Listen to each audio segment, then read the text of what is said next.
Powell. In your testimony, you said you'll use macroeconomic data to inform your decision on whether lower interest rates are required at the end of the month or not. What specific data would likely lead to you recommending a change in rates? Between now and the end of the month, there's data coming in on almost everything. You'll have labor market data, you'll have second quarter GDP, you'll have retail sales, you'll have a broad range of data coming over the next 3 weeks, and we'll be looking at all of that. I wouldn't point to any one data point or even any period. We try to look over longer periods of time and assess what's really going on a more fundamental level, and that's what we'll do as we evaluate the incoming data. And there is also an understanding of the market assumption of what the Federal Reserve Open Markets Committee will do as well. Is there not? There is. We look at a broad range of financial conditions. We don't focus on any one thing, but our policy works through financial conditions, and so we'll look at a broad range of things in the financial markets. So a broad range of things, macroeconomic data. Emotion? Emotion? Not on our part. We'll try to be very rational and analytical and transparent about how we're thinking about these things. So along the lines of that transparency, the velocity of the economy you speak to, and the larger global macroeconomic issues that are at play here as well. So along those lines, is the Federal Reserve, does the Federal Reserve have the capacity to make independent monetary policy decisions under law? Yes, we do. Is that impeded by people saying negative things about you?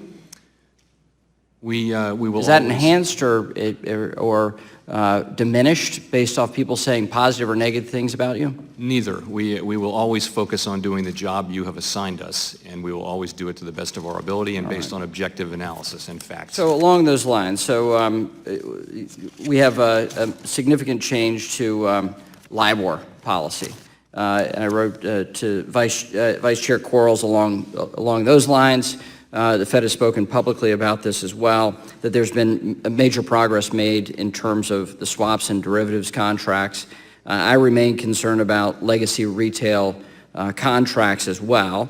Has the Fed undertaken analysis along those lines about legacy retail contracts and the use of LIBOR? Yes, indeed we have. And that's a very important part of the project going forward. So we've reached out to representatives of retail users of LIBOR for some time now and are meeting with them regularly and developing plans to deal with that because, as you know, as you pointed out in your letter, a significant quantity of the LIBOR contracts are, in fact, mortgages and the like. So that's a really important area. We did the derivative things first because they were close to hand and quite large, but we're working hard on the retail side now.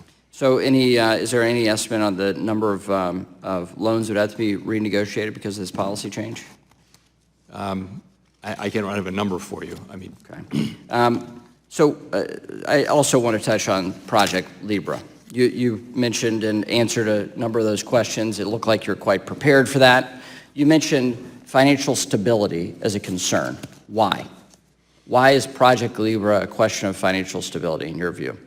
Well, really due to the possibility of quite broad adoption. Facebook has a couple billion plus users, so you have, I think, for the first time, the possibility of a very broad adoption. And if there were problems there associated with money laundering, terrorist financing, any of the things that we're all focused on, including the company, they would immediately, they would arise to systemically important levels just because of the mere size of the Facebook network.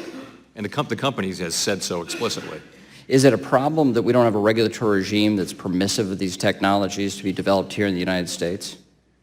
I don't know that that's a problem. That's a question of whether we're impeding blockchain. I don't believe so, but I don't know the answer to that. But there's an opportunity here for financial inclusion benefits and innovation benefits if this worked well. Is there not?